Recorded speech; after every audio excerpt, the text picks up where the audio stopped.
What if I told you that Africa was once one of the richest regions on Earth? Not in some myth or ancient legend, but in documented, verifiable history. Before Europe became a global power, before skyscrapers touched the clouds, before the first factories belched smoke into the sky, Africa had gold that funded entire empires, universities older than Oxford, and trade routes that were the lifeblood of the global economy. So the question we should be asking is not, why is Africa poor? The real, and far more honest question is, how was Africa forced into poverty? This isn't a story of failure. This is a story of the greatest and most systematic economic extraction in all of human history. To understand our world today, we have to go back in time. Before European contact, Africa was not a dark continent waiting to be discovered. It was a continent of powerful kingdoms, organized governments, and bustling global trade. We're talking about empires like Mali, Songhai, Benin, Ethiopia, and Great Zimbabwe, which controlled staggering amounts of wealth. The emperor of Mali, Mansa Musa,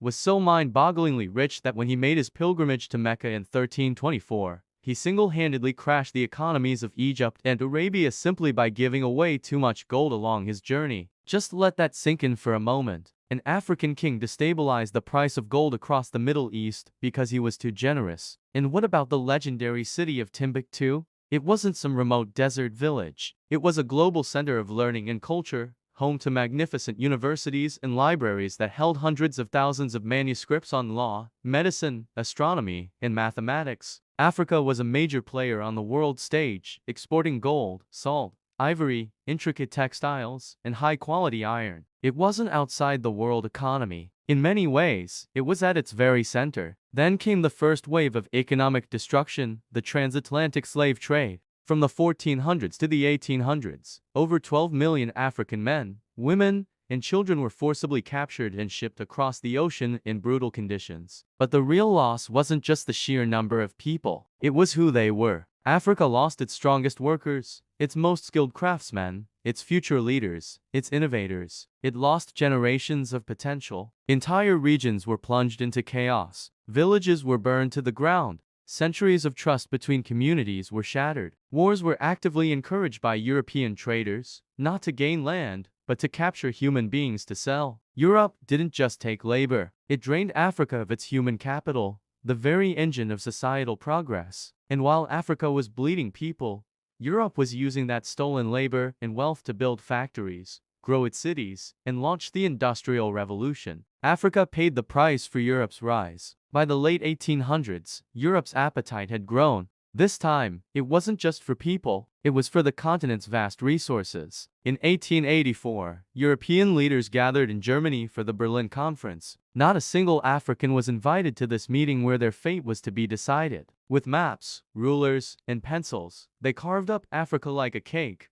drawing straight lines that completely ignored the complex tapestry of ethnic groups, languages, cultures, and ancient kingdoms that existed. A single tribe could be split across 3 different new countries. Rival groups, who had been enemies for centuries, were suddenly forced to live together within the same arbitrary borders. It was a recipe for disaster, a blueprint for future conflict. The colonization of Africa was never about development. It was about one thing: extraction. The sole mission of colonial governments was to take resources from Africa and ship them to Europe as cheaply as possible. Africa was producing immense quantities of cocoa, gold, rubber, cotton, palm oil, and diamonds. But here's the catch: Africans were often forbidden from processing these materials themselves. The system was designed to keep them dependent. Take cocoa from Ghana, for example. It was shipped raw to factories in Europe, turned into chocolate, and then sold back to Africa at 10 times the price. The same went for cotton. It was grown in Africa, shipped to mills in England,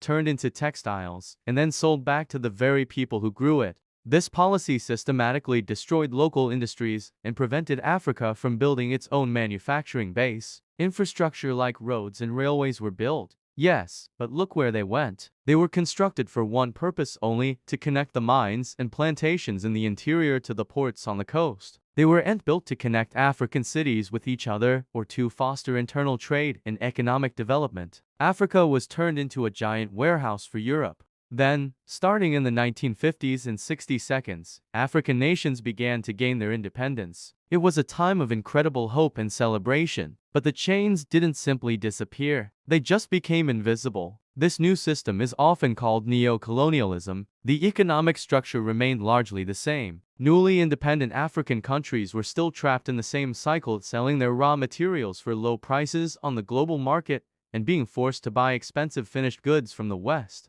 When they needed money to build their new nations, they were offered loans from Western institutions. But these loans came with harsh conditions. They were forced to cut spending on healthcare, on education, and on support for their own farmers, all while opening up their markets to foreign corporations. Some African currencies remained tied directly to their former European colonizers, giving those European nations continued control over their economies. Foreign companies continued to own and profit from Africa's most valuable resources: the oil, the gold, the uranium, the diamonds. And what happened to the brave African leaders who dared to challenge this system? Leaders like Patrice Lumumba in the Congo or Thomas Sankara in Burkina Faso, who fought for true economic sovereignty, they were overthrown, assassinated, or replaced by figures more compliant with foreign interests. Africa was independent on paper, but economically, it was still in chains. Africa's crippling debt crisis didn't happen by accident. Loans were often given with full knowledge that they would benefit foreign corporations and weaken African governments. This system encouraged corruption, as some leaders were rewarded for their loyalty to outside interests rather than to their own people. The institutions needed for a healthy democracy and a strong economy were deliberately kept weak. The result of all this? Massive capital flight, with Africa's wealth being siphoned off into foreign bank accounts.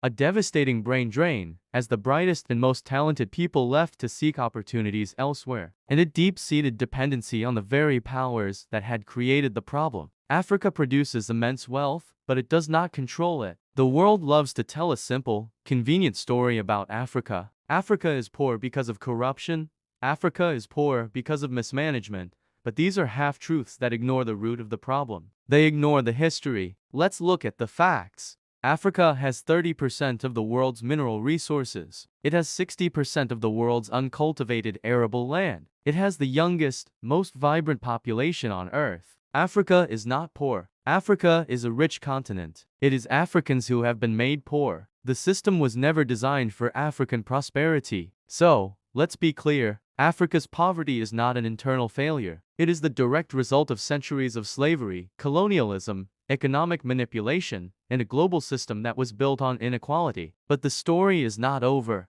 The future of Africa depends on Africans taking back control, controlling their own resources, building their own local industries, and most importantly, owning their own narrative. Because once you understand the truth of this history, you stop asking, why are we poor? And you start asking the real question, who is benefiting from our poverty? Thanks for watching. If you believe this history deserves to be heard, like the video, subscribe, and tell us what you think in the comments below.